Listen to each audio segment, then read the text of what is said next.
So both it's my duty and burden to introduce you. Actually, the introduction will first talk about certainly the very strong ties of friendship and mutual respect and trust between Ismaila and myself and many members of a board of directors, including those coming from WARA, but those also coming from the West African equivalent, which is Arawa, that is WARA translated in French. So Ismail came, and this is the first time to visit work after being the chairman of a board for 2 years. He's got another year to complete his term, but we discussed yesterday, and you know what coercion is, right? Forcing literally somebody to do something he maybe initially didn't want to do, but you force him, you coerce him. So another term is waiting for him after he completes the first one. That's a deal. Well, it's got to be a deal because you asked something from me. Yeah, okay. Yeah, we'll talk about it. So Dr. Ismail Montana is a historian of slavery in Ottoman Tunisia and the Western Mediterranean Rim. He was born and raised in Tamale, Ghana, where he received his early education before embarking on his Bachelor of Arts and postgraduate studies in Tunisia, Malta, and Canada. In addition to a Master of Arts degree in history at York University, that's in Canada, right? Yeah. Dr. Montana holds a master's degree in diplomacy and international relations from the Mediterranean Academy of Diplomatic Studies, University of Malta, and received his PhD from York University in Toronto. He is an associate professor of history at Northern Illinois University in DeKalb. Dr. Montana is the president of the West African Religious Association, WARA. His current research interests include the social and economic history of slavery in Northwest Africa and the Islamic world in the 18th and 19th centuries. He is the author of the Abolition of Slavery in Ottoman Tunisia, Gainesville University Press of Florida, 2013, and a co-editor of Islam, Slavery and Diaspora with Paul Lovejoy and Berhans Mirzai Aslan, published by Africa World Press in 2009. So in a nutshell, this is a profile of Dr. Ismail Montana. Now I'm going to give the floor to Professor Omar Gay from the Department of History, who will be leading this panel. Omar Gay, thank you for having accepted, but you are, a household name here. Everybody knows you. Yeah, okay, thank you. Thank you, guys. Thank you, Professor Sen, for the invitation. And first, welcome to Professor Montana. I met the first time. And he is a good friend because you're a friend of my friend, And I'm very pleased to be at work today. Okay? I'm part of the family, like he said. I'm very curious to hear what you have to say about the bound. Because I've seen the exhibition of Logan Center, where they talk about the ties that bind, waves of Pan-Africanism in contemporary art and society. But for your presentation, you said revisiting the ties that bound. What happened? Because it's a big topic for Pan-Africanism. We are almost raised with these ideas of Patmore, Du Bois, Nkrumah, and Samora, and so on. And also we got this kind of solid ramification of Pan-Africanism movements, the connectedness and solidarity among Africans from here and also Africans, African descent, living in the diaspora. And we still have this idea of relationship. And just tell us what has changed for you to talk about bound instead of bind. You got a floor. Great. Ismail, can I tell you about the incident when we were exchanging the emails? Remember? Yeah. Bound. Yeah, I mean, when he gave me the title, I was exhilarated because I know the title of a book on Pan-Africanism, but entitled The Ties That Bind. I double-checked his title, it was The Ties That Bound. I was very perplexed. I said, he means to put it in the past, or it is just a little mistake. So I wrote back to him and said, Ismail, are you sure that your title is the ties that bind, meaning the past of to bind, or is it the ties that bind? Because I know a book on the same subject, but the title is The Ties That Bind. He smiled over his laptop. I could imagine him smiling and said, no, Usman, there is no mistake. It is bound indeed, because I too know another title, which is not the ties that bind, but the ties that bound. So we are reconciled. My mistake. Absolutely, it's not a mistake. The title, the way I use ties that bound is kind of derived from a common phrase that is used to describe relationships that unite different and various people. And the title, I have to admit, is also somehow misleading in the sense that the ties that bound, in, as you would all kind of discover a little later, is an auxiliary to the main substance of the presentation.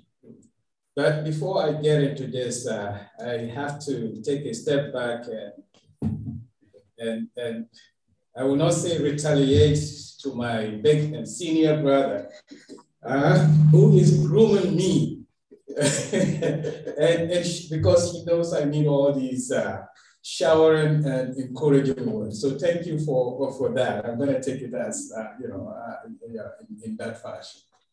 I also want to use this opportunity to express my immeasurable appreciation to you, Professor Osman Sen, and to many capable work staff for making my first visit as a WARA president to this incredible center, which has done so much, not only for promoting research on West Africa and the United States, but also across the African region and beyond.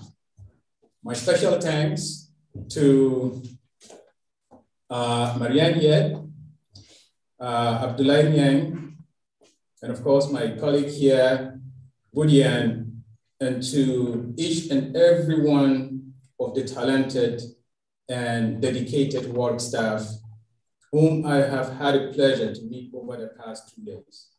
Some for the first time, others I've met over the course of months, and others even years, even if remotely. I am really grateful to be in your company and to learn from your great work and dedication to the WARA work mission and vision. Now to my much anticipated lecture. Consistent with the WARA work mission to promote research on West Africa and the diaspora, and to facilitate academic exchange between West African scholars and their counterpart in the United States and elsewhere. My goal in this lecture is to use the concept of the African diaspora as a foundation to revisit the historical ties that unite Africans and their descendants, both here on the continent and across the transatlantic diaspora. Diaspora as an experience that unites the descendants of Africa across the Atlantic world. I want to argue that it is not a new concept. Even if it's a new concept, but at least in terms of experience, it is not new. From the time of their removal from Africa to overseas, Africans retain memories of their homeland. its customs, belief systems, and many harbored notions of returning to the continent. During the Middle Passage, for instance, enslaved African born in the Americas believed that death will free them to return to their homelands. Also, those in Africa were conscious of their connection with their brethren and sisters in the Americas.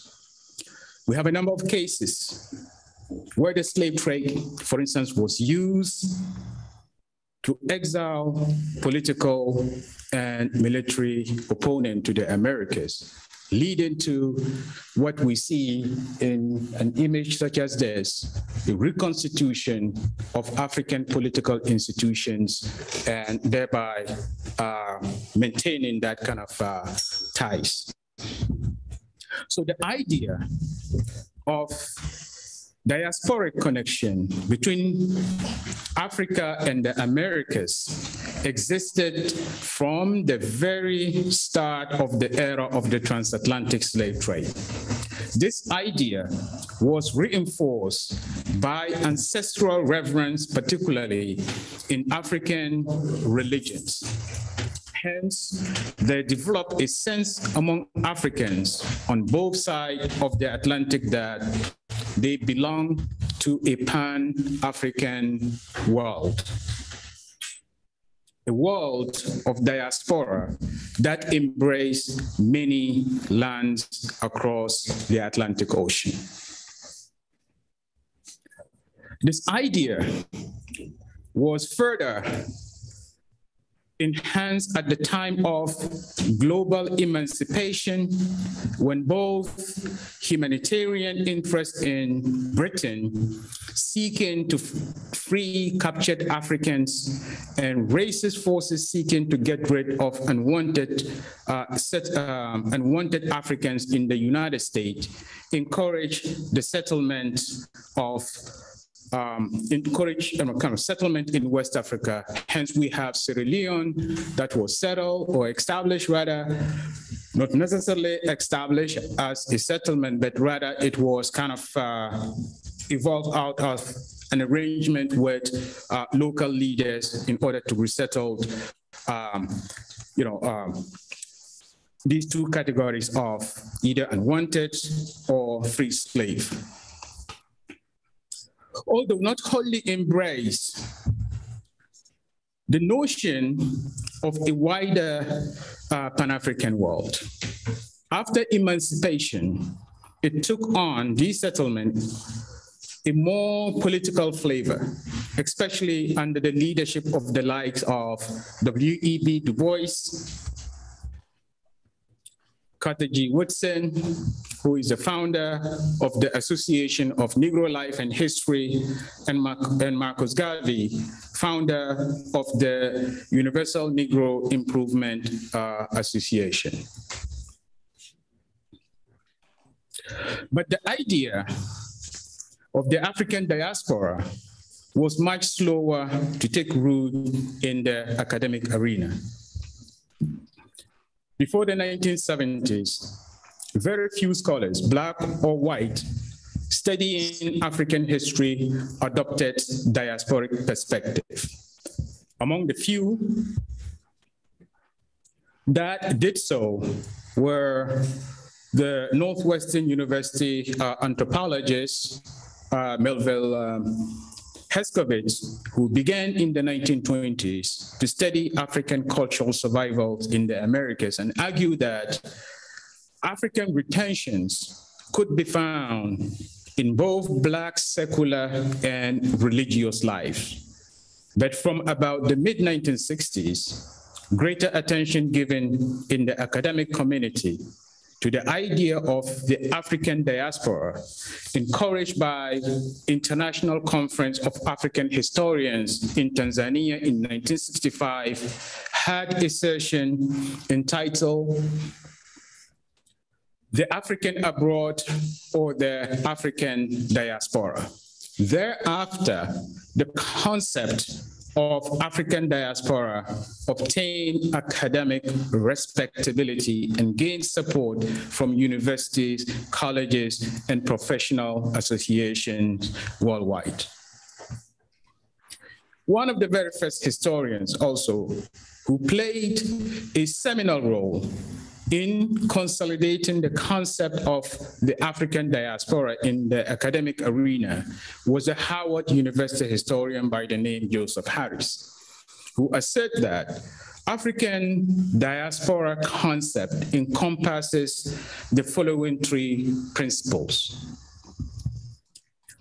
First, a global dispersal, voluntary or involuntary, of Africans throughout history.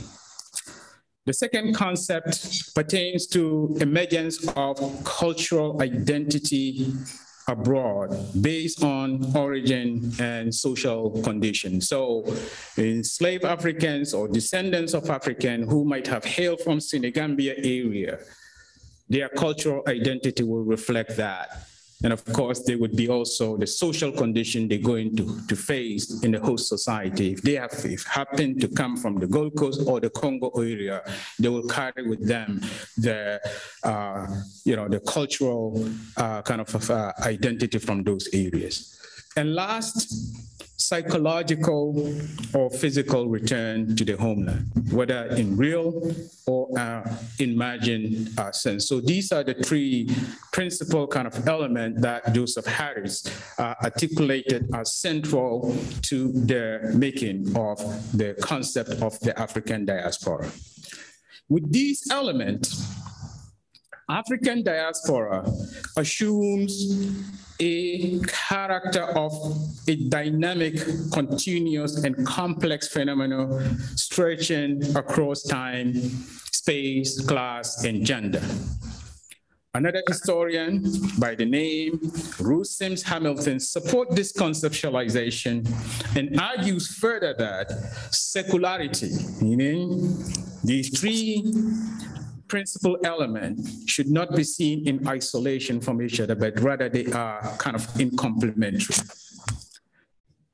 That secularity is an essential component of the diasporic movement, although it was only and still just very tiny minority of people of African descent who have actually, took this back to Africa in order to kind of complement the secularity. I know some in the audience may wonder if the use of the word diaspora is unique to the African experience. Rightly speaking, it was not unique to the African experience. Diaspora as a concept was first applied to the Jewish dispersal during biblical times. And some writers have drawn some very interesting parallels between the Jewish and African diasporas.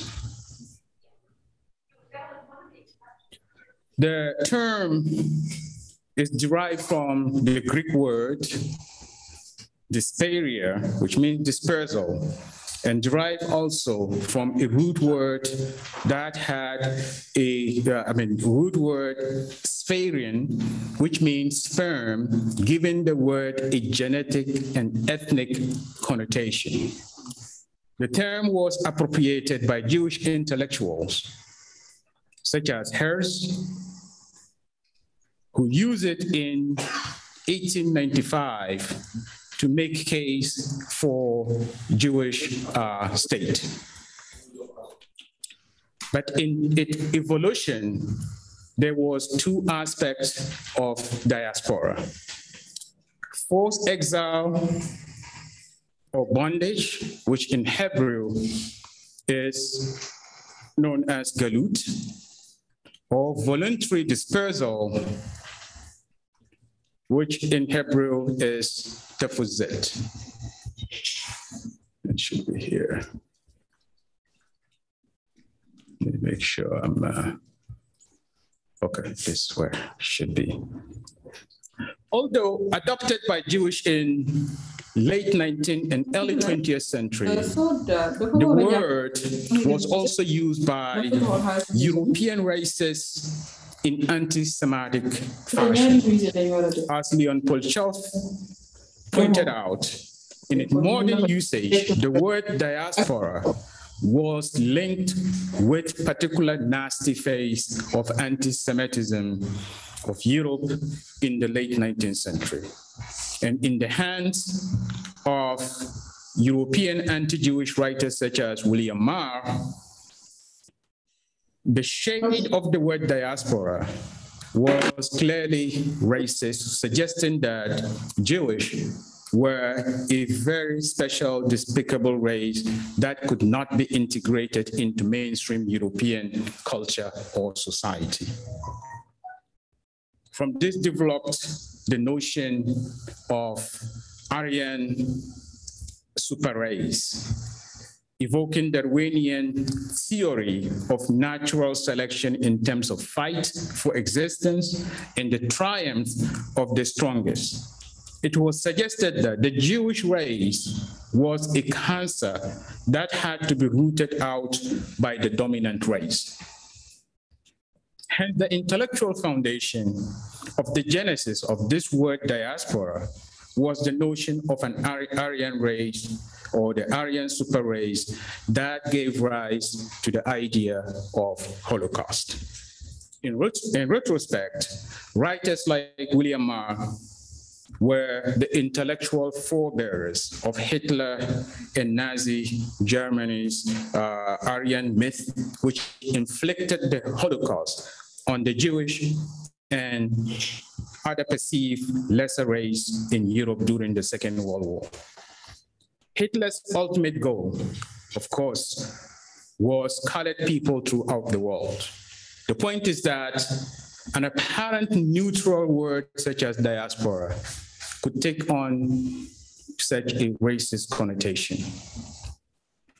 So similarities between these two diaspora have naturally led some scholars to make comparison. Historian Elliot Skinner being one of them, who observed important differences between these two, the African and the Jewish experience.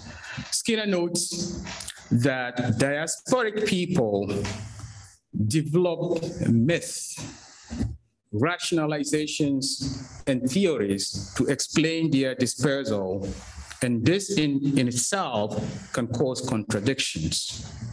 So for instance, the Jewish explained their diaspora and subsequent suffering by their fall from the grace of Yahweh, the Jewish God. They were dispersed in lands dominated by Gentiles, mainly Christians, whose theology attribute Jewish punishment to their rejection of Jesus Christ as the promised Messiah and of the divinity of Christ. So what we see here is theology is rationalizing historical process.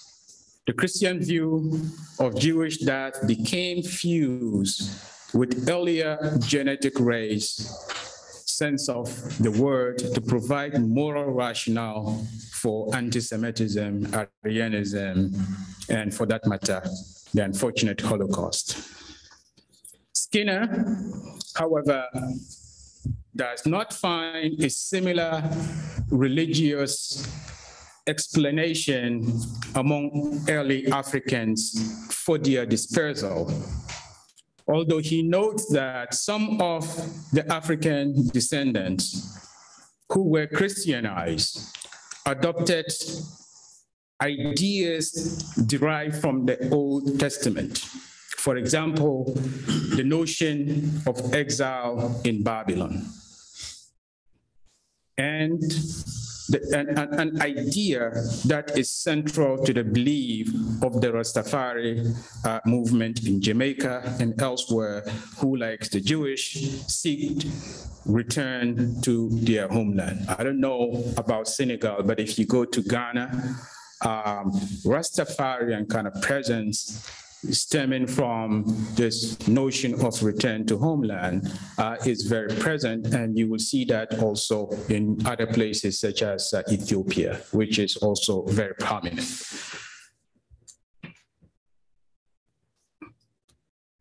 This idea of return to homeland, which gives the concept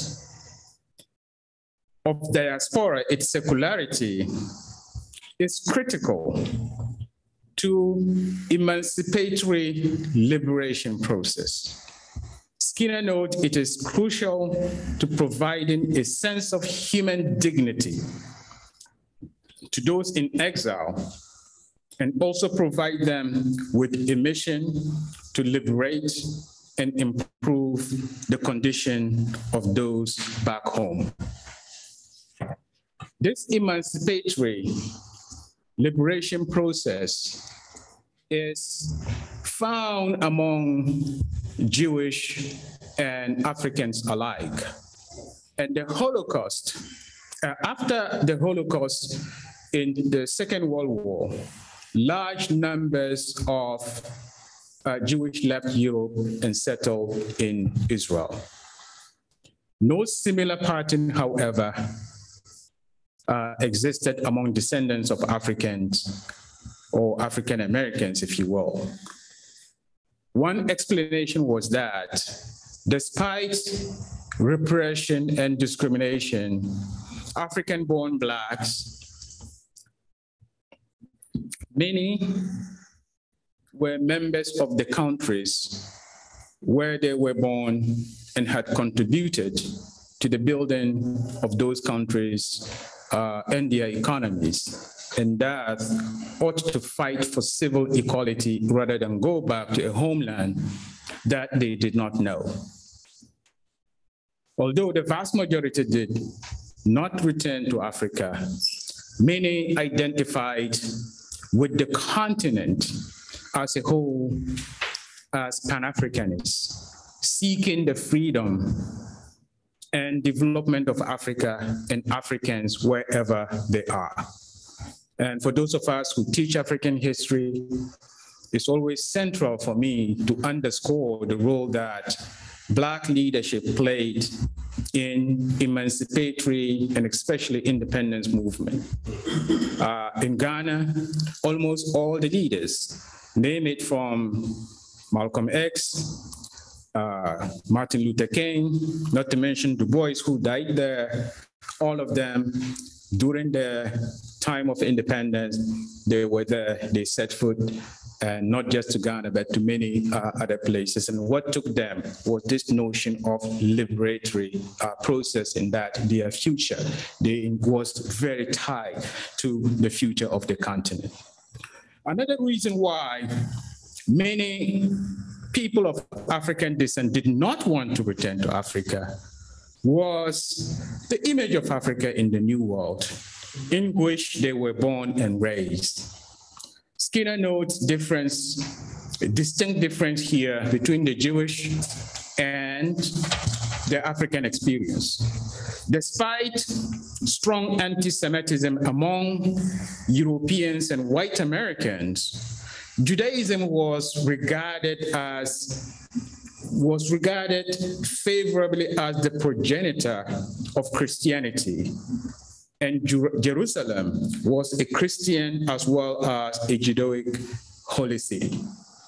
The Jewish might have erred by betraying Jesus Christ, but they were nevertheless part of a noble religious tradition. Africa, on the other hand, was very different. It was regarded as a dark land of savages from which nothing of worth came. Africans had no history of value to mankind, or so did Hegelian philosophy instill in the Eurocentric outlook towards Africans. Radicals in the far right of this Hegelian outlook of Africa went even as far as to charge that Africans were the scum of the earth. Some Blacks in the Americas, unfortunately, were indoctrinated to believe as a result that nothing good came out of Africa that in fact they were saved from the darkness of Africa even by their enslavement in the Americas. Many Blacks, as a result, scorned things African. Even many of those who harbored a desire to return to Africa regarded it as their mission to take Western notion of civilization or civilizing mission to improve upon the condition of Africa and Africans.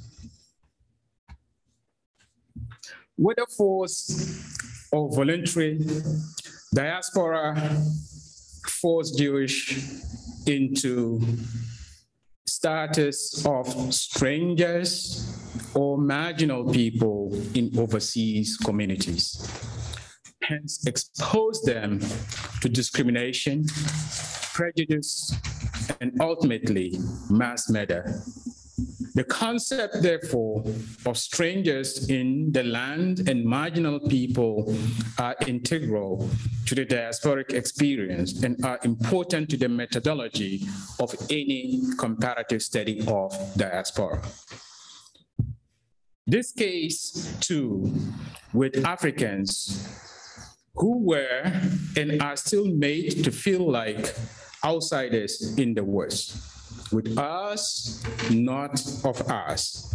Take, for instance, the case of Black West Indies in Britain, especially early 20th century. The great wave of West Indian migration to Britain after the Second World War, when in the midst of the devastation of the war, the British government actively recruited West Indies to work in hospitals, public transportation, and many, many other places.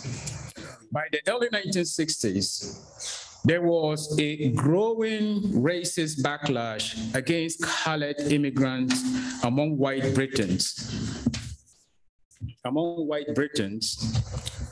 And the then government began to tighten up on immigration control. As elsewhere in the diaspora, despite growing discrimination, most of these immigrants opted to remain in Britain and to raise families there. Their children born in the UK were, however, not regarded as British, but were called second-generation immigrants. And so, never made to feel as though they belonged to Britain or British society. They were outsiders, marginal to mainstream British society. The same occurred in the United States much earlier, when following the freeing of enslaved Africans, there was a strong resistance, not only in post-bellum South, but also in the North, to integrating freed Blacks. Although there was not in the North the rigid and institutionalized segregation or systematic lynching that characterized Southern Jim Crowism in the late 19th and early 20th century. Blacks in northern cities were discriminated on the basis of color and denied equal opportunities with white. The same occurred throughout Latin America and the Caribbean, despite the absence of segregationist legislation. In the Anglo and Franco-Caribbean, there was the gross anomaly of a vast Black majority, amounting in some cases to over 90% of the population, who were accorded second-class citizens. They could not be considered outsiders in the way that African Americans were, but they were nevertheless regarded as marginal to the mainstream society made up of white, who formed in many instances less than 5% of the population. To conclude, I want to very quickly kind of talk about the idea of double consciousness as an equally important concept for the study of the African diaspora and its role in the making of the Pan-African world. Here we are indebted to W.E.B. Du Bois. Double consciousness, as Du Bois framed it, refers to a divided persona historically faced by any diasporic community as it confronts three choices. First, adjustment to exile or the diaspora. Second, making the best of the diaspora situation. And third, the issue of return to the homeland. Arising from this situation is the tag between adjustment to new homeland or yearning to return to ancestral home. Even if and when this dilemma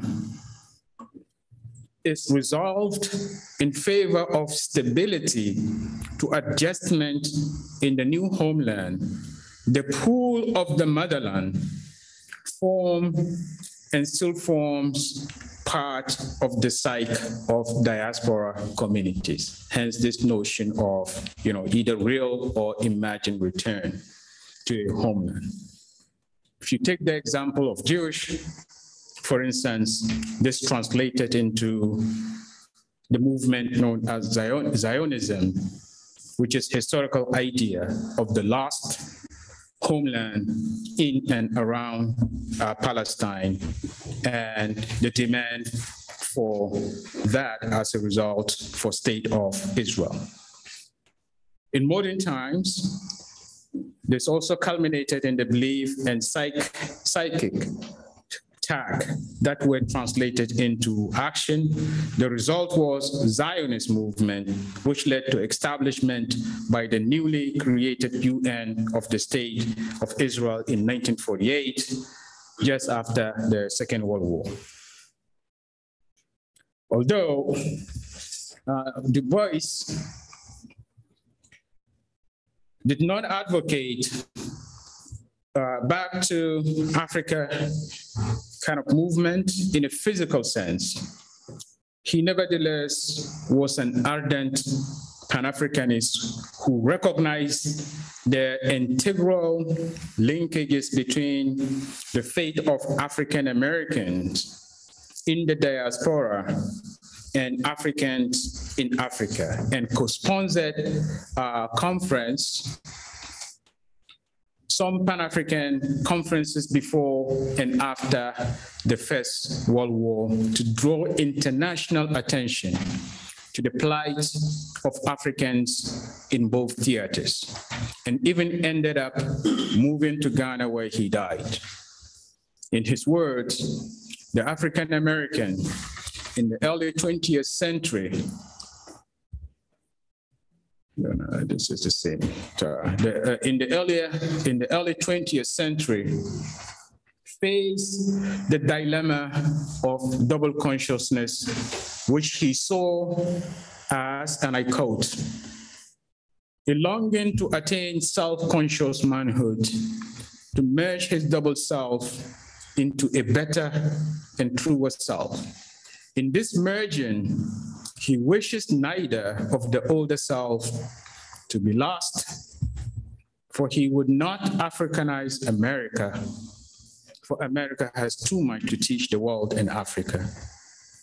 He will not bleach his Negro soul in a flood of white Americanism, for he knows that Negro blood has a message for the world. He simply wishes to make it possible for a man to be both Negro and American without having the doors of opportunity closed roughly in his face, end quote. And I want to thank you for your attention and leave it there, and happy to entertain any questions and engage discussions with this.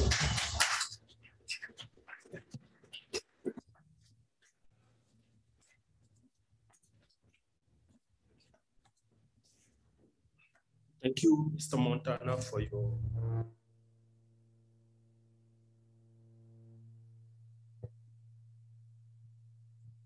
Thank you for your wonderful presentation. Many points have been raised about the settlement of Africans in America, the comparison between the Jewish history and Negro history in the United States. And I start by the conclusion. It seems to me that you raise a very important question about being, for instance, Negro and American. And it's about the dilemma of the African, and I was expecting an answer to find out how the ties was bound instead of still being bound. Mm-hmm. And I think that we still deal with the same issues since the beginning. So you talk about the kind of rivalry between the two movements. Are they gonna go back to Africa or staying fighting for the civil rights? And a huge history has been written by a drummer, for instance. He did his master in the Garvey movement in Africa. Yes. That was his first master thesis. And also we have this rivalry between the way Garvey thinks the return to the motherland. Mm-hmm.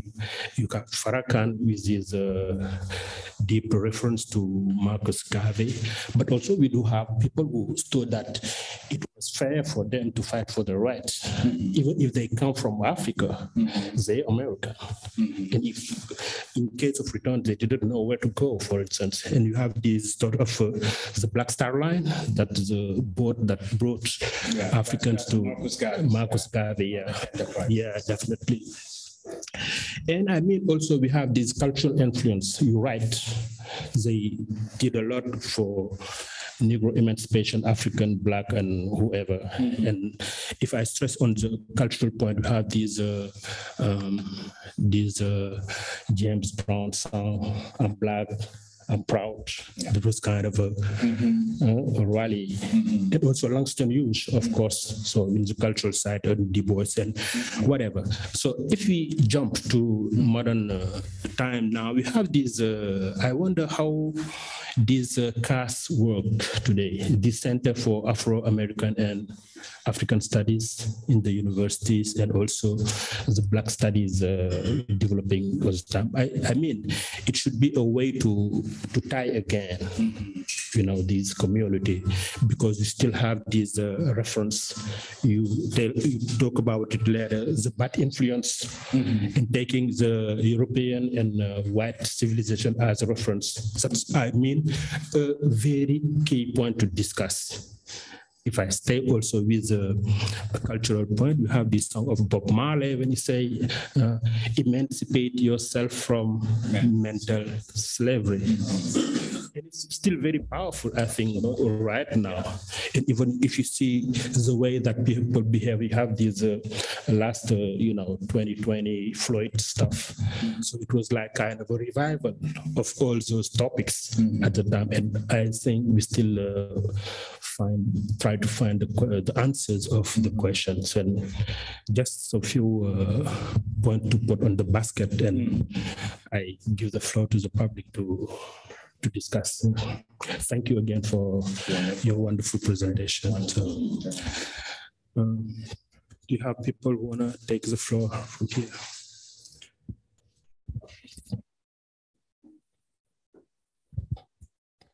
Okay. Merci pour. Shall we say it in English? Okay. Sorry.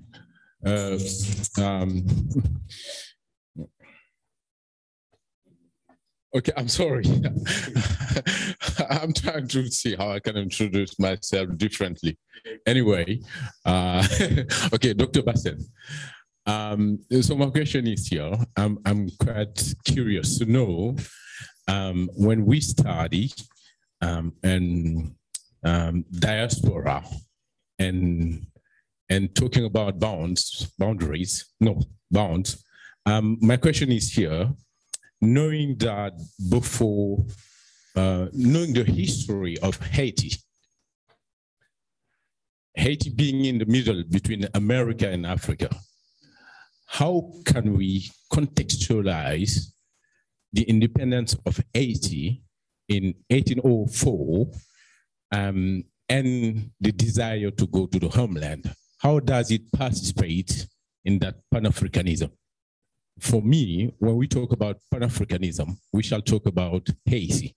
Does it play a role in the way that diaspora thinks about Africa, and at that time thought about Africa, returning to Africa? And what is the role or the impact the Asian Revolution plays or played at that time in their conception of Africa?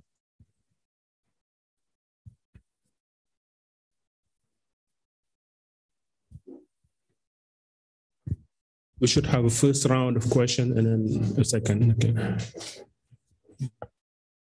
Hello, everyone. Thank you so much for this brilliant presentation. I'm interested in gender. Can you please introduce yourself? Sure. My name is Kwarkasal, and I'm the Assistant Director for the Minnesota Studies in International Development here at WARC. And I wrote my dissertation on the relationship between the Harlem Renaissance writers, especially women, and the negritude movement.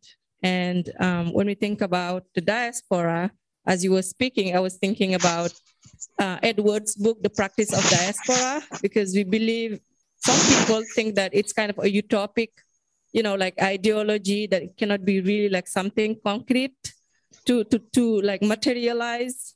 And we've seen with FESMAN, for example, we have like so many conferences that really put in the practice of diaspora, bringing Black people from all over the world.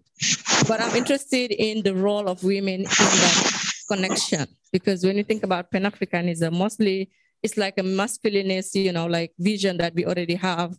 The names that you I think, mentioned here are majority male. And so, yeah, I'm just interested about your opinion on the role of women in the diaspora, but also in Pan-Africanism overall. Thank you.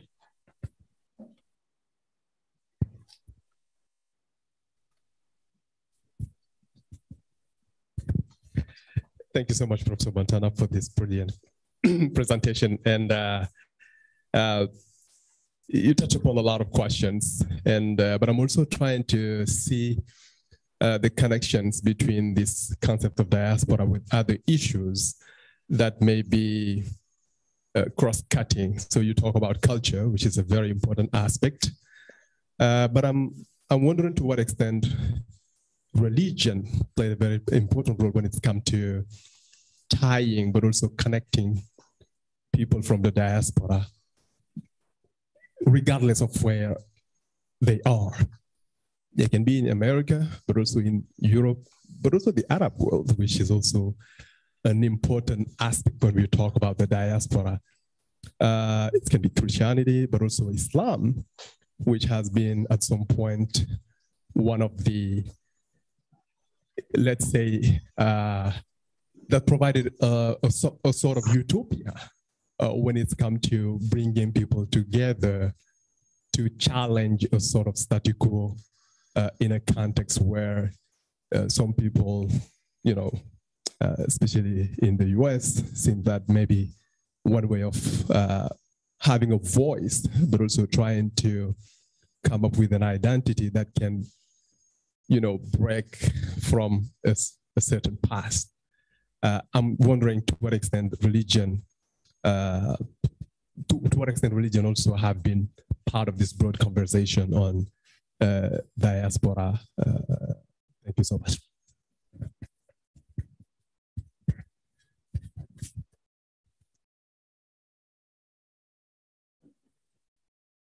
Maybe you should. Okay.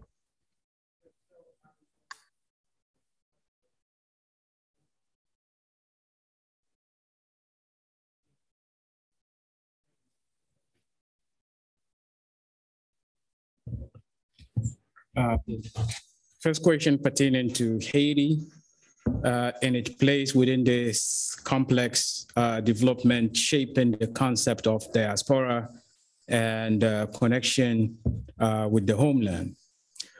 Well, as far as Haiti is concerned, of course, we know it's one place that the first in the Western Hemisphere to attain its independence. And attainment of independence, I would say, grew out of one of the principal element that Joseph Harris articulated in terms of the relationship with the homeland and the conditions, because conditions that enslaved Africans encountered and faced on the ground, it is, are the one that were behind the development of diasporic consciousness. So you have, on the one hand, conditions are adverse. As I said, in some cases, you have even vast majority of up to 90% enslaved Africans with very limited Euro-American overseers. So Haiti will fit that profile in that sense.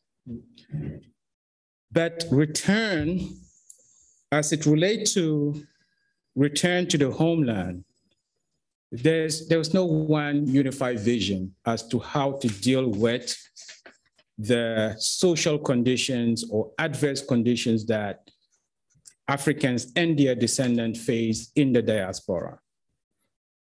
Du Bois has the Civic Responsibility Project. The Africans were responsible. They contributed to the development of the countries, their economies. And therefore, from the perspective of someone like Du Bois, you stay, make the best of the two worlds. Mm-hmm. Don't pack and run away, right? And in their case, actually, they have really even sent a lot of their experience throughout, which inspired, as I said also in the beginning, racist slave owners to say, okay, well, we don't want freed Blacks to follow the example of what happened in Haiti, because they reacted to the social condition in a way that is not. And therefore, let's seek place somewhere and resettle them. So the Haitian example, I think, shaped the African diaspora world. And let's not also forget, as I said, then when you come down to the era of emancipation, Black leadership across the Americas, where did they get these emancipatory ideas and said Africa's future is tied to ours, and therefore we are just going to do everything that we could. I don't think it was just an overnight idea. It was part and parcel of what was going on across the Western Hemisphere. And of course, the Haitian experience was very central to that. So I hope that kind of touch on your question. Professor Sal, the question of, you raised a couple of very interesting questions, and I'm going to really pinch myself here and say, yes, I am guilty of not really speaking to the full scope of the experience of the African diaspora. And I think a lot of these things that we are talking about in terms of resistance was a very important part. And what followed the resistance was also organization. And culturally, in particular, women were the carriers of sustaining the maintenance of African identity throughout the Americas. And I mean, there are a lot of examples that you look at the nanny in Jamaica, one example, and those Harriet Tubman and many others, they all played a significant role as far as the maintenance of the cultural consciousness that drove people to know and also to assert their connection to where they come from. Mm-hmm. Except that, I mean, the examples are there. The mainstream examples in terms of shaping the course of some of these issues that I mentioned, such as the return movement, definitely a lot we know come from, but I'm sure you will know other voices that we could add to these prominent ones. But Harriet Tubman, Sojourner Truth, right? And many, many more. And what's essential as far as the diaspora is concerned, I think, is the consciousness. And that consciousness rested significantly on the shoulder of, women who played a very important role in maintenance of the society. To Dr. Boudian's question, yes, religion, again, and culture, of course. And as I started my talk, I think I referenced ancestral African religions was the backbone, because in the early period, that was the vehicle for most Africans taught. Because I believe it was me and Deliverance, Dr. Nzali, we were having discussion at the English department, and we talk about the trauma that, slavery, of course. And in a lot of, how did Africans deal with that? Spirituality was one very important way to, revive. Reconstitution of communities, again, also happened around spirituality. Of course, we talk of Haiti, the place of, spirituality or African spirituality was very central. And in my own research, which is I study Hausa and West African communities in Tunis and Ottoman North Africa, the transplantation, the vast majority of diaspora communities, what hold them together, again, is African religions, even though vast majority converted or acculturated to Islam, maintenance of indigenous traditional religious practice remain something very vital and key, which bring these people together. And and that intersects with culture as well. Mm-hmm. Yeah. Yes, go ahead. Talking about spirituality, you talk about the Jews. Yeah. Right now, what is interesting is I did something called, pardon.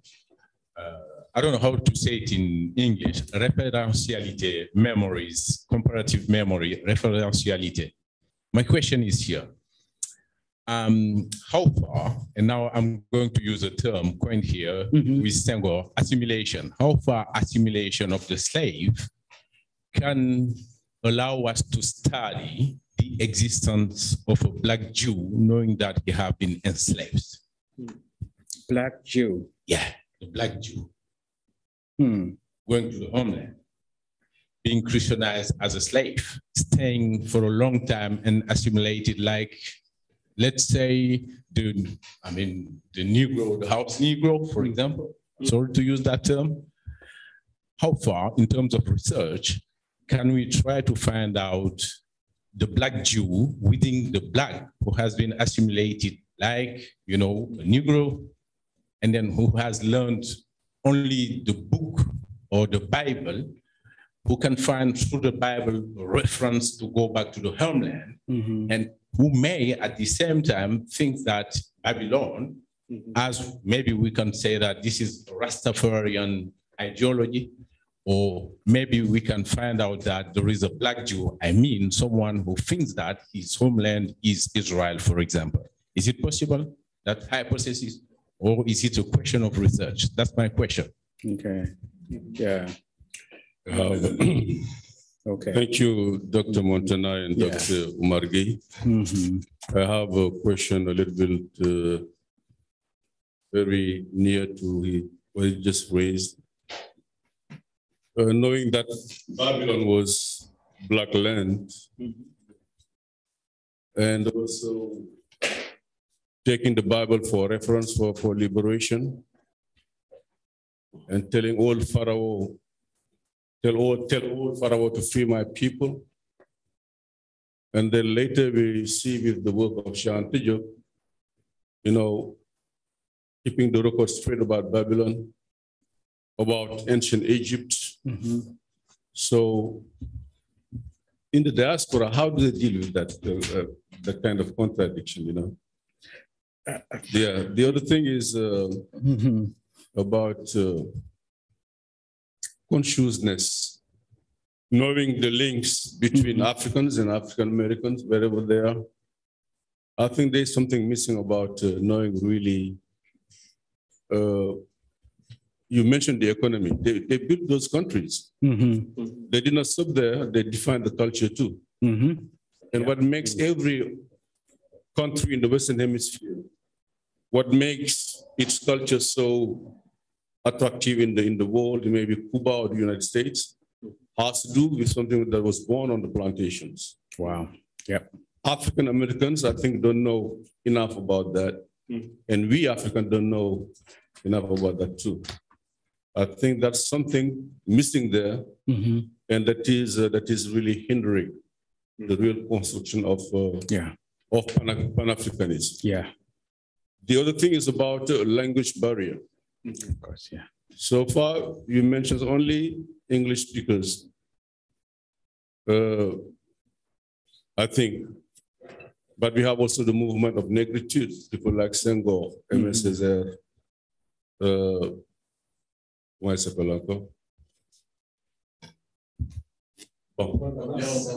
Damas, the one from Guyana. I think did they really get together, work together? The English speakers and the people who were francophones. Yeah. And I just want to finish by saying that you are more advanced in diaspora studies, you, people like Ghana, Nigeria, than us francophones. We are in a ghetto, and we have to break that, that ghetto and get out of it. Thank you. Thank you.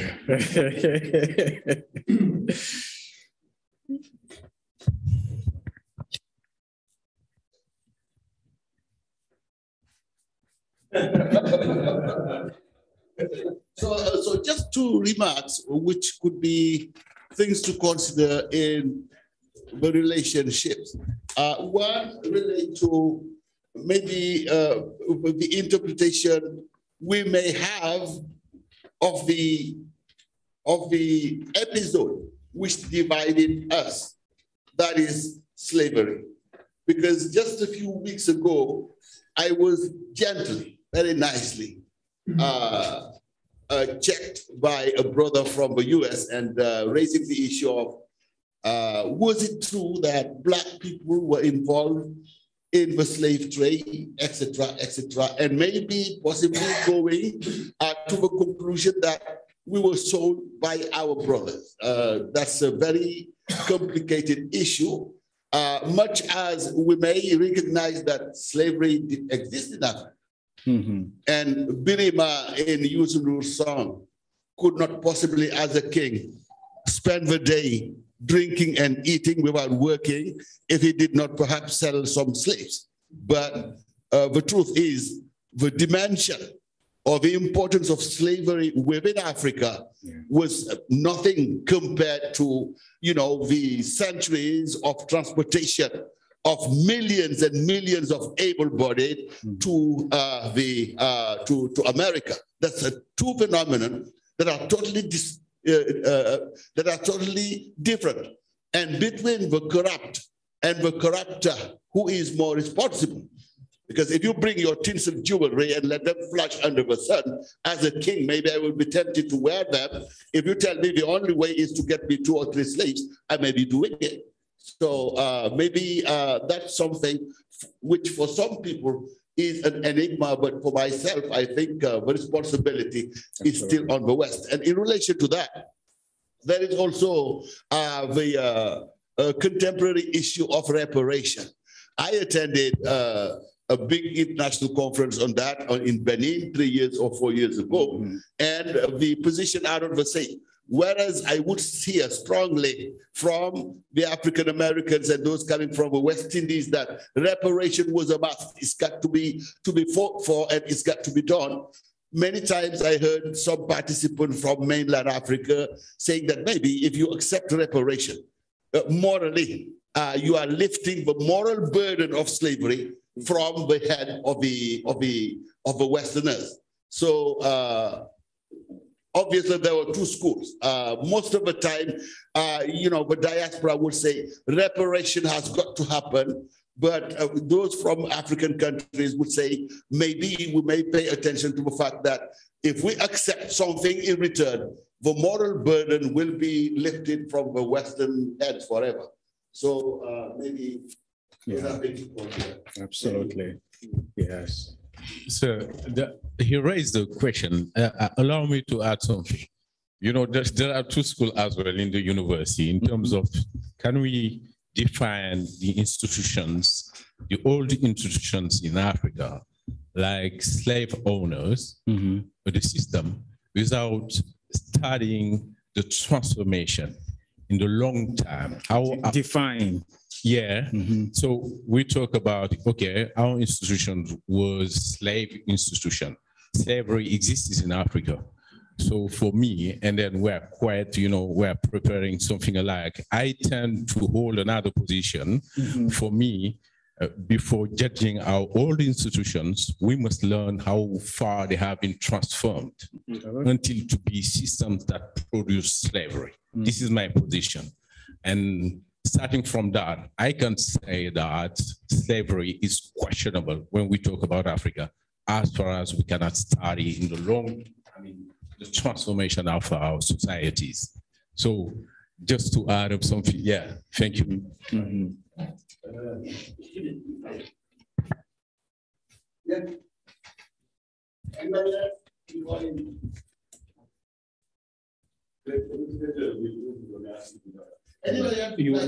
Okay, I can also add some.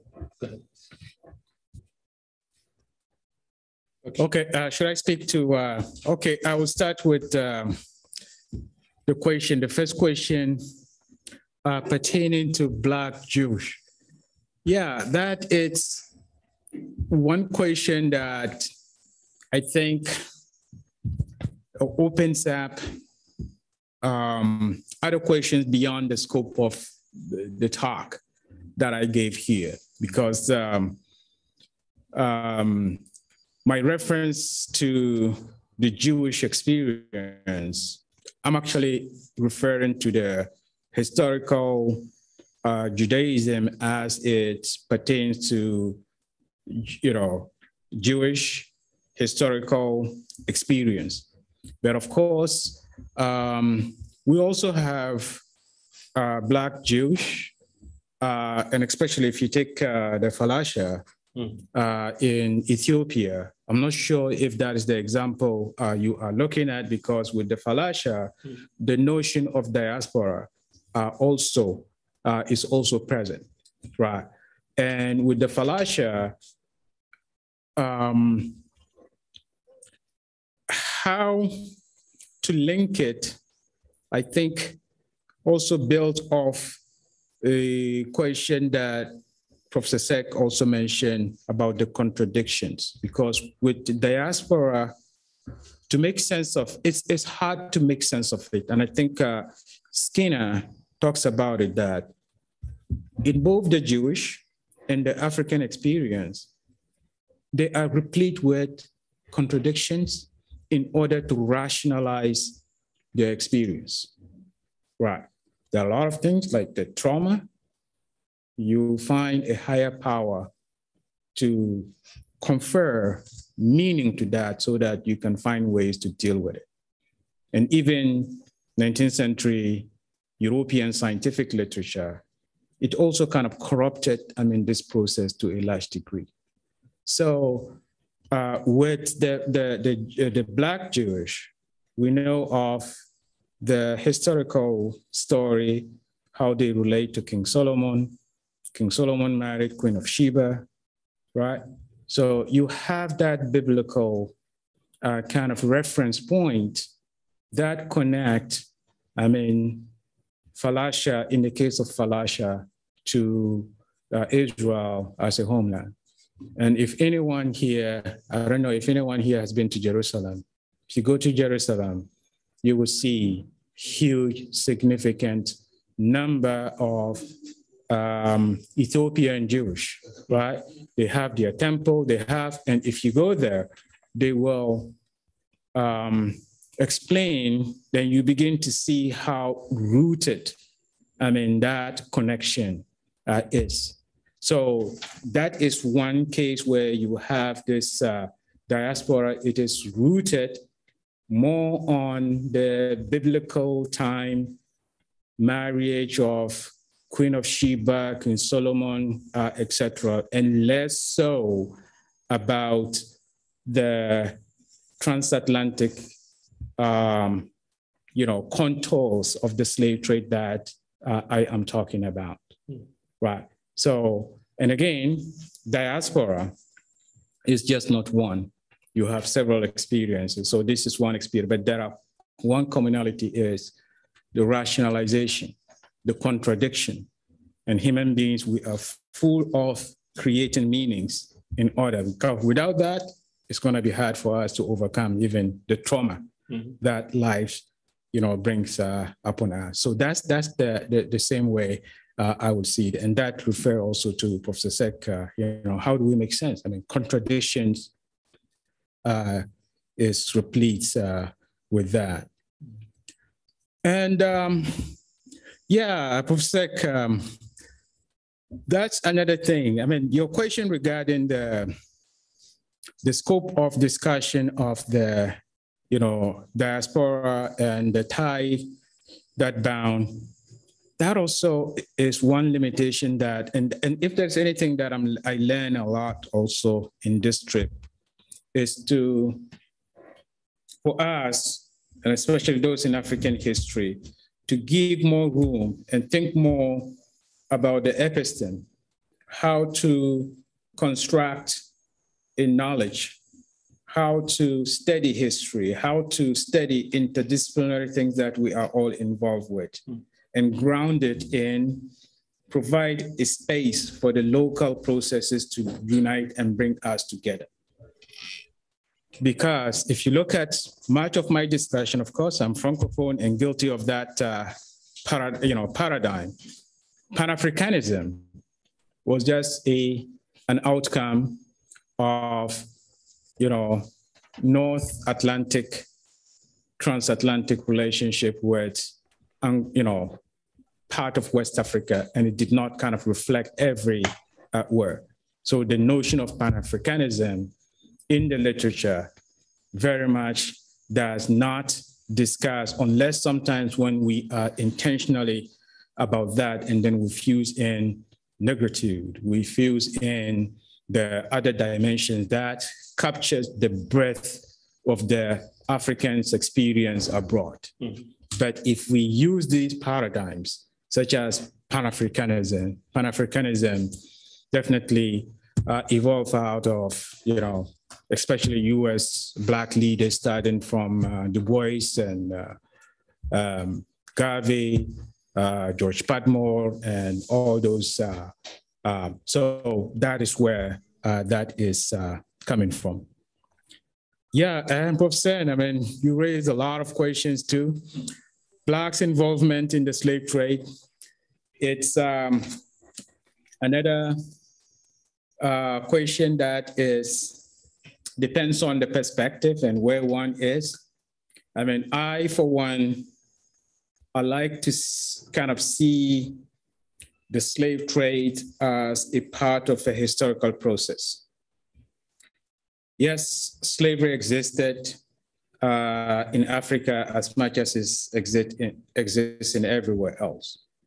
But through historical development, there was an incidental transformation of that institution, which moved from the regular feature that it was connected to our institutions, right? And those institutions, slave could be used as a labor. People could be enslaved as a result of judicial processes, social arrangement, and the like.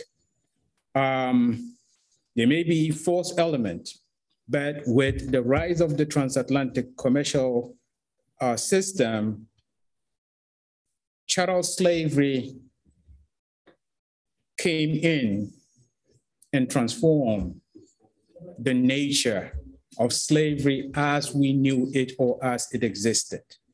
And from that onward, then the story became highly complicated in the sense that you're looking at emergence of Atlantic world, commercial movement. Professor Sene gave the question of gold.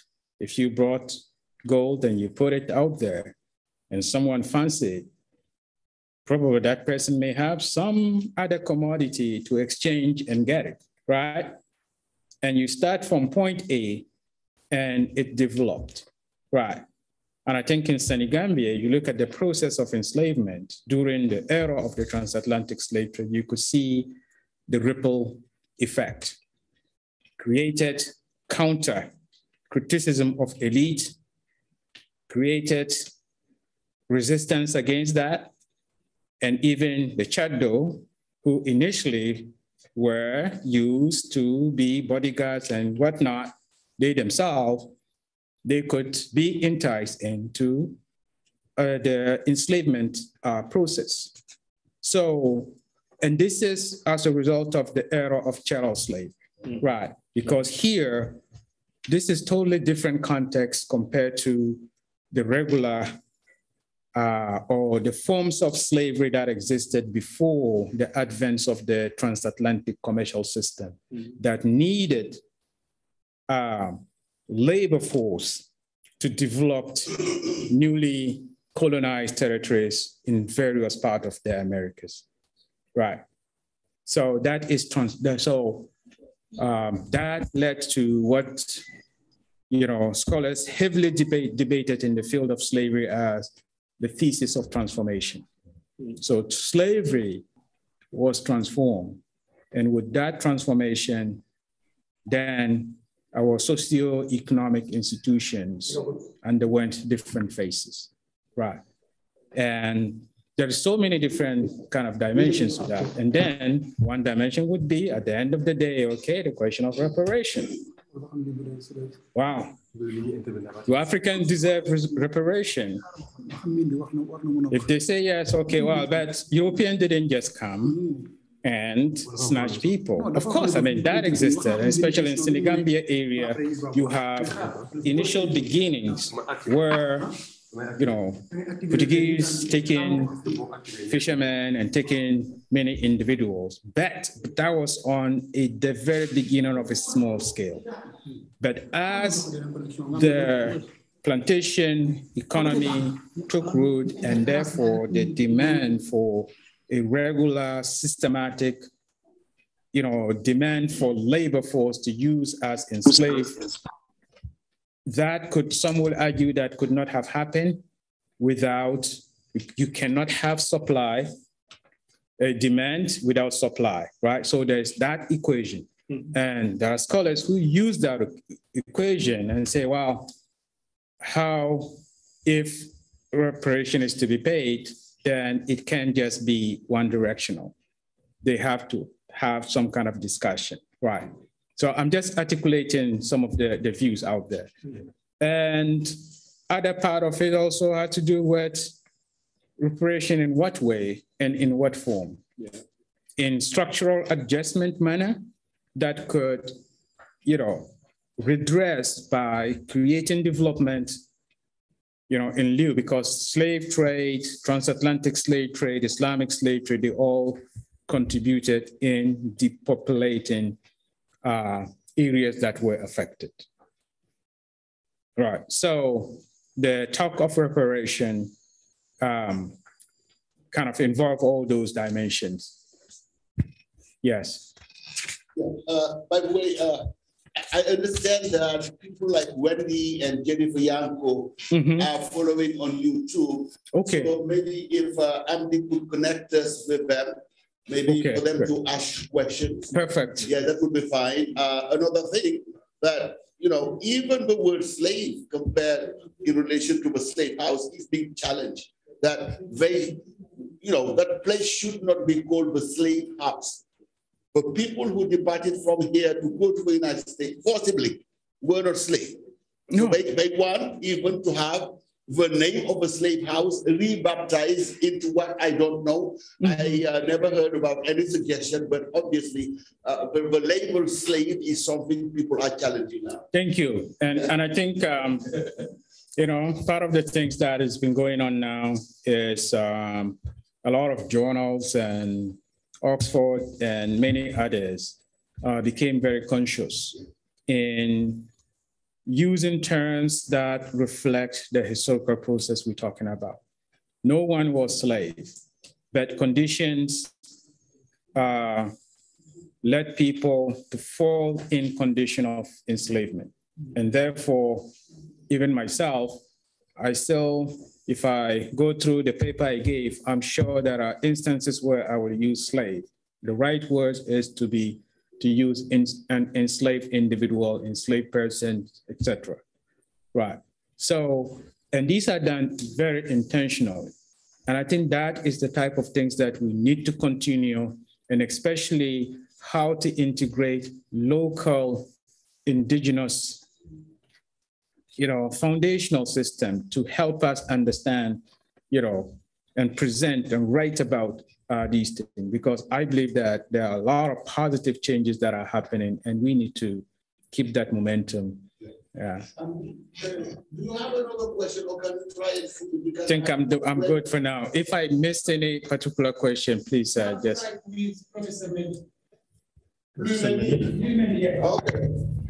Okay.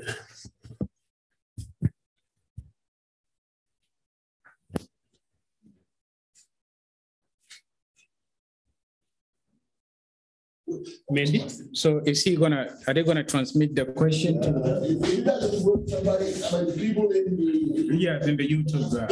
Okay. Yeah, I can make some comments. Okay.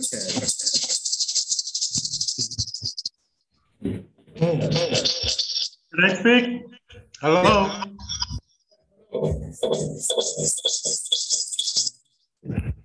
Can you hear me? Yes. Can do so.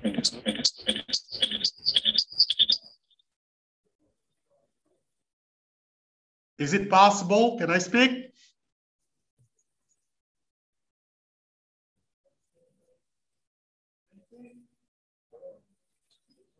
Hello.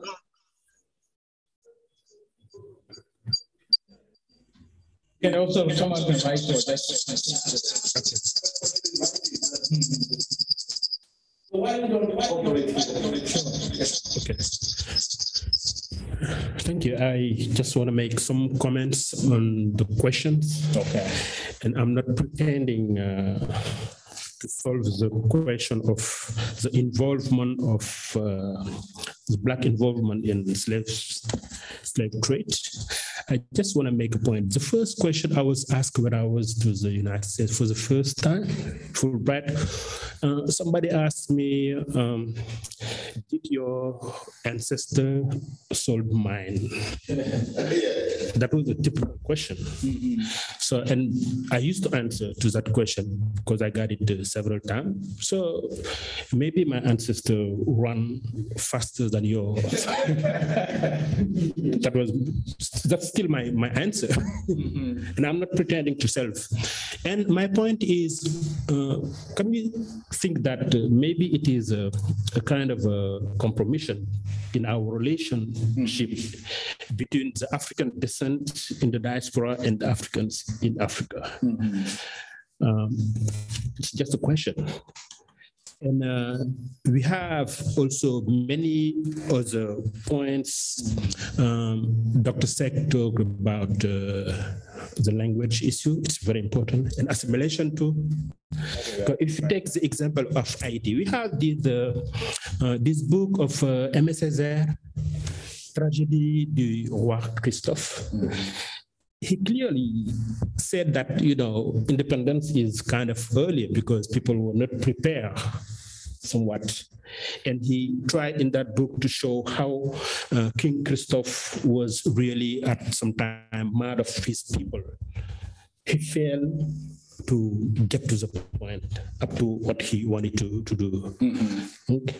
I cannot say the right words in English. When you were saying like, dress is a peuple. Yeah. Voici brandissant la férule face à une nation de cancre. Yeah. And it was kind of very deep when King Christophe said that. And I wonder that how assimilation works in this French diaspora, French African diaspora. That's a question. And also, so they can put some comments. And in women's question too, we have this lady from South Africa, Miriam Makeba. Yeah, who played a key role. She was a wife of Kwame Ture. Yes. Stockley Carmichael, who got his African name combined, Sekou Touré and Kwame Nkrumah, and he got this name Kwame Touré. And both lived in Guinea, so it was very symbolic at the time. And we saw Miriam Makeba with this very strong female figure of Pan-Africanism and Black culture, of course. And we see also another controversial, Angela Davis, also for fighting for civil rights in the United States, for the Black, whatever, Nina Simone. So we have lots of examples. Then, you know, we do have this African spirituality, this African consciousness, Black consciousness. But the question is, in what point does it fit or not fit? Because still have you use I come back to the word bound, that something is missing and something was wrong. And at the end, about religion too, it plays the same role about spirituality. We have this nation of Islam still running at me with Elijah Muhammad, with Malcolm X's story, Cassius Clay becoming Muhammad Ali, and all those Black figures. So in some points also they played a key role in Pan-Africanism, even if they are not definitely proclaiming of being this Pan-Africanism figure. And I end with a question, and it's kind of semantic. That's between motherland and fatherland. That's a reference. Motherland and fatherland. Yeah, because if we, the example you got in Babylon, to the exiles, Bob Marley saying, leaving Babylon, going to the fatherland. And what's the difference? So it's just kind of, yeah. Yes. Fatherland or motherland. It's very important. Great.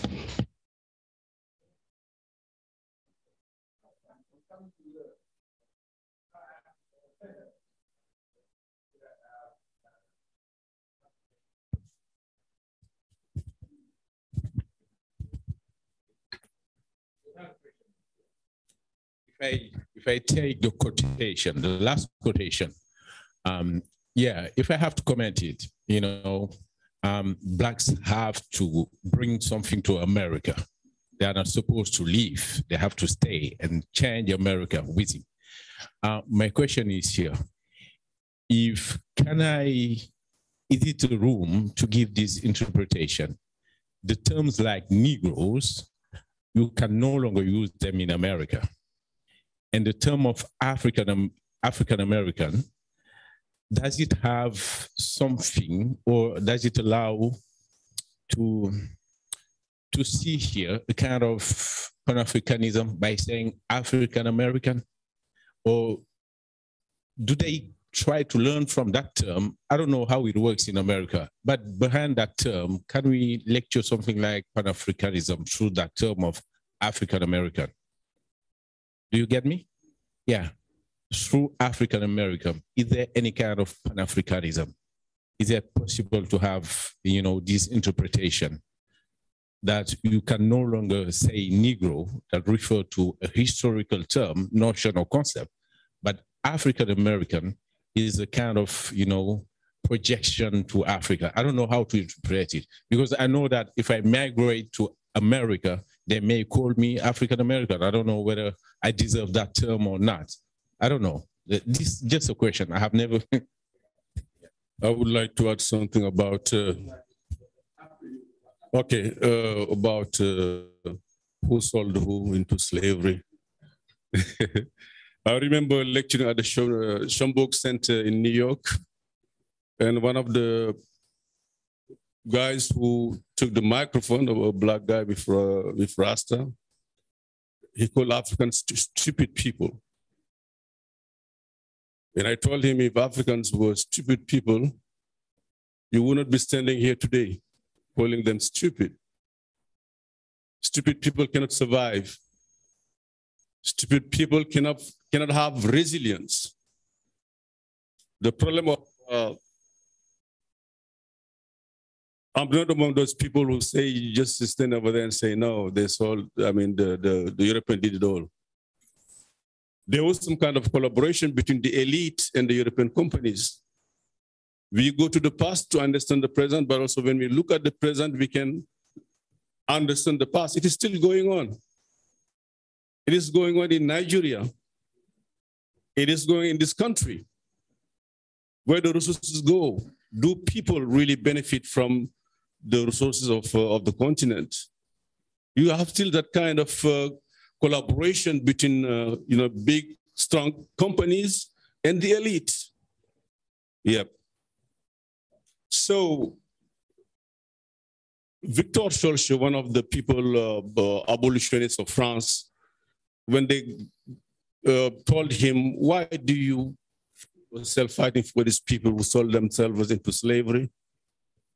He said collaboration would have happened here in Paris. If France was the source of the slave labor, you would find French people being collaborators of that system. And later it was proven with World War II. French participated in the deportation of the Jewish people and also the people who resisted. So the problem of reparation is made complicated by activists who want a big check right now. It cannot work like that. The key thing here, it always have to involve money because of those stolen wages for 400 years, stolen human resources for 400 years. Someone got to pay. But the key thing here is education. Education is the key thing for Africans, African Americans, and also the so-called white people. Education for everybody. It has to be a global approach. If you mend the minds of African Americans about and all of that, what they contribute in Africans, and you lead the so-called white people on the side, you will always have people, or the Derek Chauvin killing George Floyd. I think the problem of this world is the main problem of education. Thank you. Hello, my name is Céline Labonne-Badian. I'm an historian, and I'm working on French West Indians who comes in West Africa.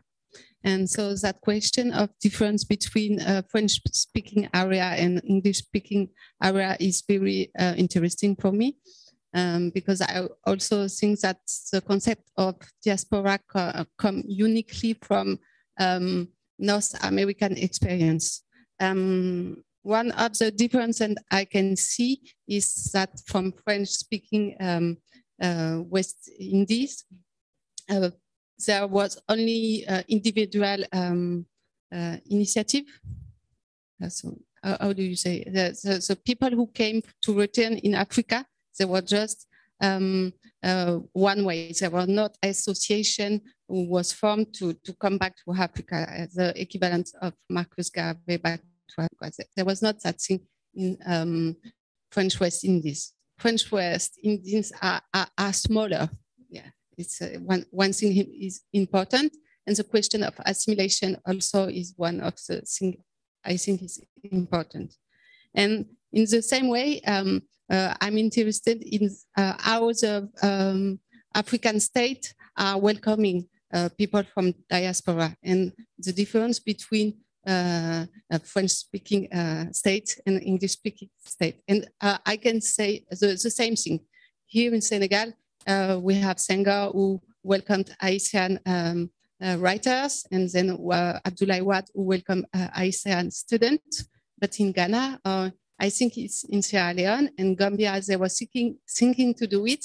They gave citizenship. So it's a really different approach of that thing. So one hypothesis is that maybe it's, I mean, it's more in West Indies and different between West Indies and United States. And is a, how can I say that? It's a report with comment tu dis le rapport?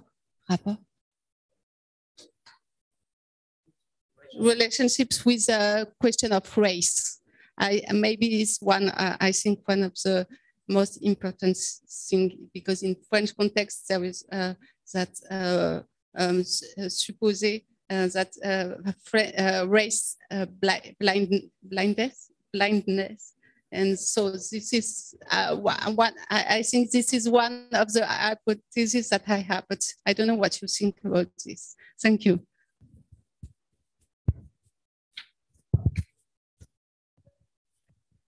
Thank you very much, Professor Montana, for revisiting with us the origins of Pan-Africanism.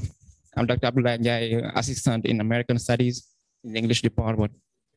And also, yes, Dr. Abdoulaye Ndiaye. Yes. All right. So I would like us to try to get to modern times and the movement Black Lives Matter, and kind of play on words. How binding is it, given the fact that it kind of depersonalized leadership, and it also transcends space. We've been able to see that when the George Floyd murder happened, all those protests happening all around the world. In Brazil, for example, Black people starting to show how their own plight. So I would like to know how binding it is and the role it is playing in the afterlife of Pan-Africanism and negritude. Thank you very much.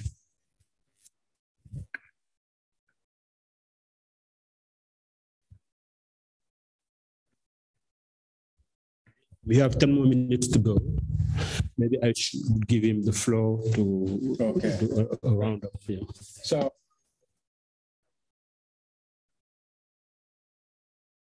with the question that was posed to you, your ancestors sold mine. It's you know, it's a question that shows up, and I have my own experience with that. I always try to contextualize that, you know, questions like that when it is asked who asked those kind of questions. Because if you look at historically, I think what we discussed today, you're talking of Black conscious descendants of Africans who care about the historical ties. Mm. And again, ties that bound evolve out of displacement and the conditions that it created. Mm. It doesn't matter where people were. Mm. That became like the glue that brought people together. So even those in the diaspora, and it varied to a kind of large degree, as we are now kind of hearing, if you look at it from a different kind of colonial contextual situations, even though that's something we can really also scrutinize to a large degree. So, undergraduate population settings in the United States, I see those debates coming up. The African responsibility, your ancestors or your people are responsible. But again, I always try, in my case, to bring people back to the attention of the like of W.E.B. Du Bois, Padmo, and any Black leadership that try to articulate the ties more than the ruptures, even though the ruptures are also justifiable because people are reacting out of the trauma. And our role is not to dismiss, but to engage and correct and bring things back if we can ever get that, because it is not guaranteed. It's a result of the rupturous development that arose out of the slave trade. So that's the way I see it. The term African-American, Black, it's a situational term. I mean, one thing for sure is that you have terms like Negro that is out of fashion, and definitely as a historical source, as you can see, it is attributed to Du Bois. Historical references are replete. And of course, we all know the context, right?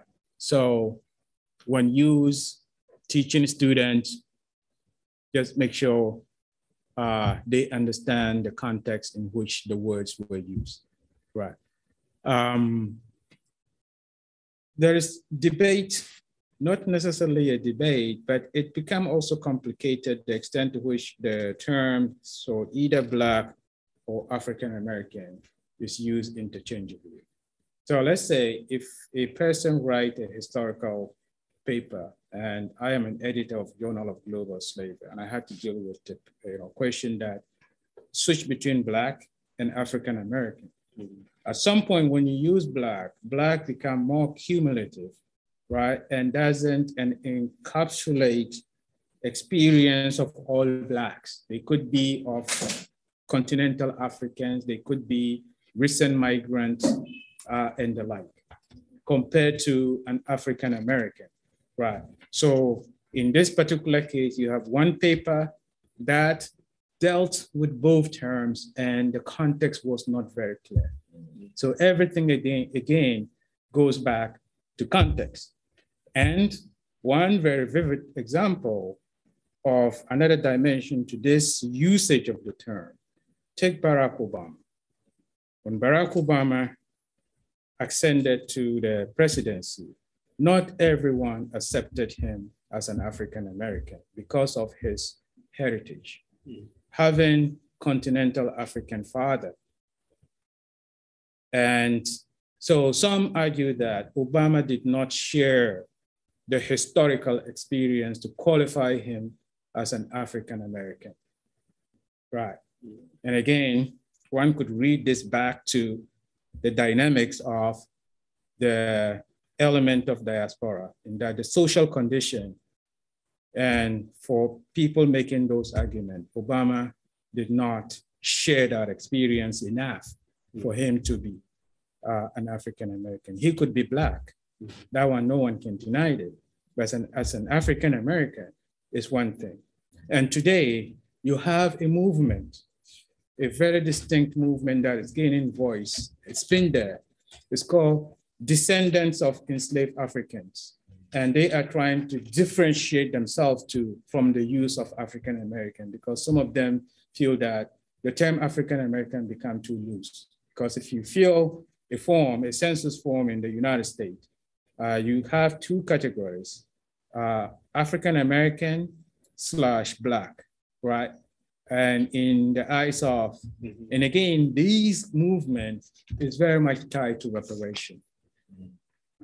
So when it comes to reparation, Blacks, know your place. You're not getting share of the pie. You're not African American, right? You have to be a descendant of enslaved African, Black in the Americas.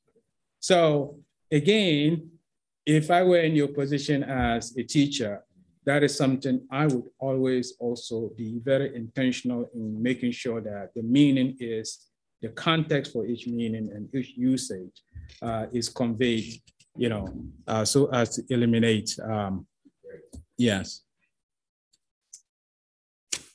Okay. I think I have one more question that Professor Abdullah Nyang raised. And your question was, Abdullah? Yeah. Black Lives Matter. Oh, Black Lives Matter and the role it plays in the afterlives of negritude and Pan-Africanism. For two reasons mainly. The fact of depersonalizing leadership and the fact of transcending space. Since now it becomes a worldwide movement. So what role does it play in the afterlives of negritude and Pan-Africanism? I mean, for me, in my view, I think it's like a new movement, right? I was born in the late 60s, and reading books, history books, I know a lot of movement that happened in France, 1968 student movement, the year I was born, and so many other things that happened.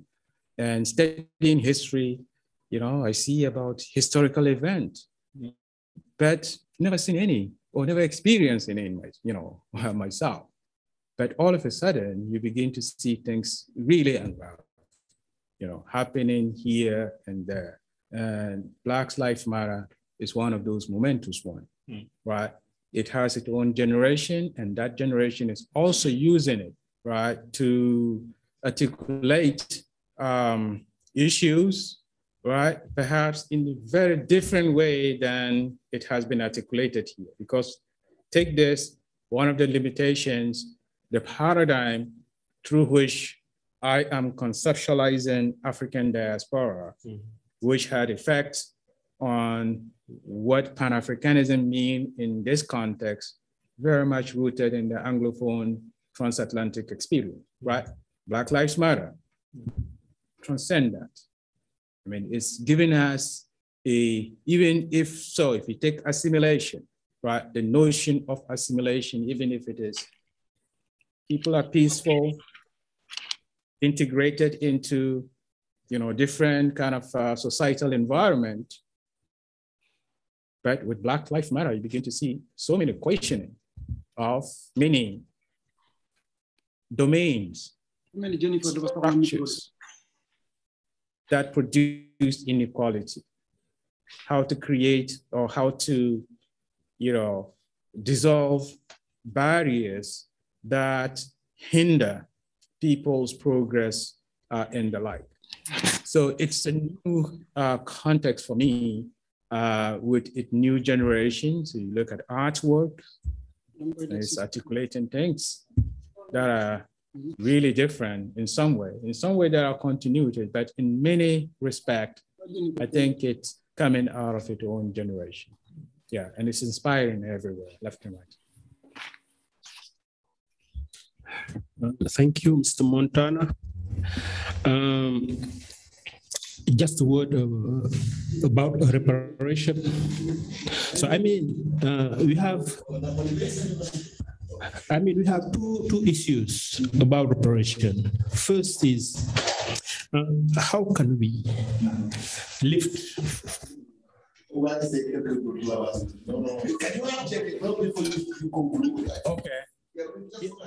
Okay, let's try Jennifer. Oh, okay. Jennifer, do you have? Thank you. Can you hear me? Yeah. Okay. I wanted to, first of all, thank Professor Montana for a wonderful presentation, and Professor Gay and Professor Sen. It's really exciting to be here at WARC, even if I'm actually in Boston. I wanted to just pick up on the question that Dr. Sen had proposed. And that was about when people ask, and people ask me this question also. I don't want to underestimate the power of racism and white supremacy. People ask, well, didn't Africans sell their own brothers? I've heard this many times.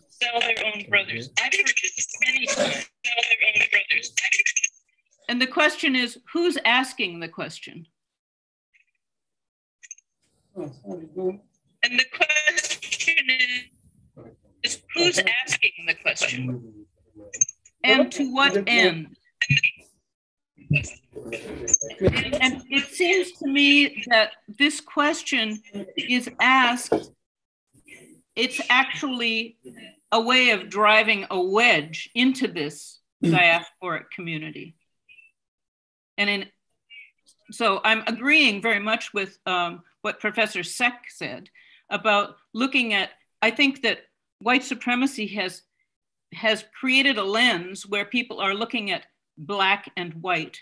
They're not looking at other, we're not able to look beyond that to see what commonalities there were among those who were the powerful drivers of the slave trade. Jennifer is introducing another elephant in the room that we did not touch upon. And that goes back also to the very last question that Dr. Abdullah Nyang raised, Black Lives Matter and the like. One element of that question had to do also with redressing barriers of inequalities is to, you look at white supremacists, right? There are policies today, post George Floyd world, and especially in the United States, a lot of academic institutions, although diversity, equity, and inclusion had been part, but a lot of institutions also felt that more needs to be done, right? And part of that is to reassess why some segment of societies have not fulfilled their potential. And the reasons, or some of the reasons coming out, it goes back to construction of the institutions on the values of white supremacy that discounted, right, the values of non-white. And I think this goes back again to the Aryan super race theory that I mentioned here, because we all saw the outcome of that, except that there is so much good also in this world that a lot of things had to be stopped in their track and make sure that this will never happen again. But as an ideology, it has been part and parcel in the making of structures and institutions that shape and contributed to the making of, racism, inequality, and the like. So I didn't really get everything that Jennifer was conveying, but just speaking to the term, it is something that white supremacy is something that we didn't kind of touch upon. And I think also, so when you look at legacy of slavery, post-George Floyd, revisiting, societal structures, a lot of it were hinged on the values of white supremacy. And some argue that we have to put the name onto that. Yes. So I did actually have a little bit of what she was saying. Okay. The part of what she was saying is that mindful of asking the question when we ask who's ancestors.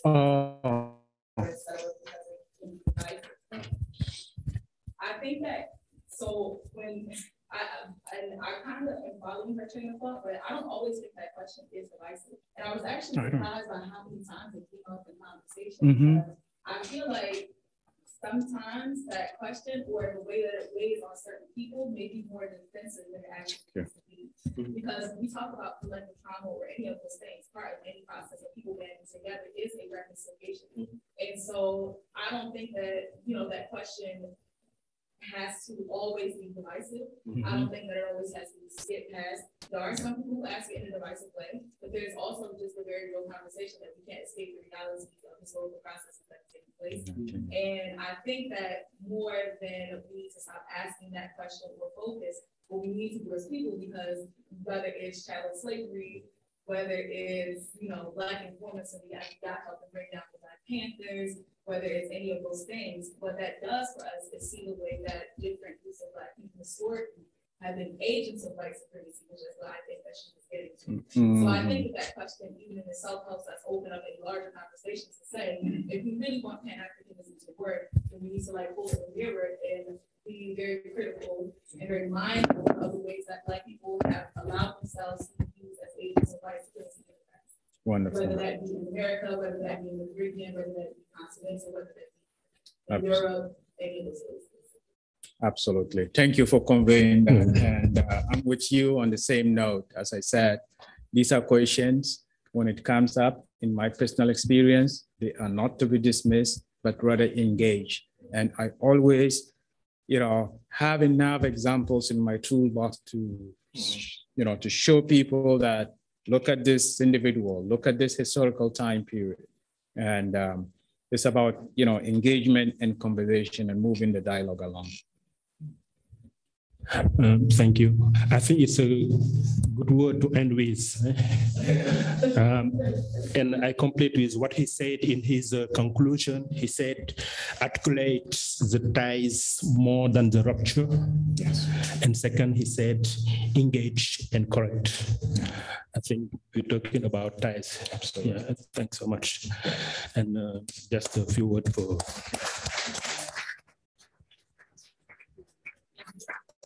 Can I just have 2 words, if you allow me, to thank Ismael first for visiting us, because he is in the Thank you. Very important player in the administration of the West African Research Center, and we are very happy, honored that you visited us, and we appreciate also your support. You know, when you have a president who let you just work as long as you are performing properly, and who doesn't get in your feet or whatever, you count your blessing. And this is exactly what we at work have with Ismael.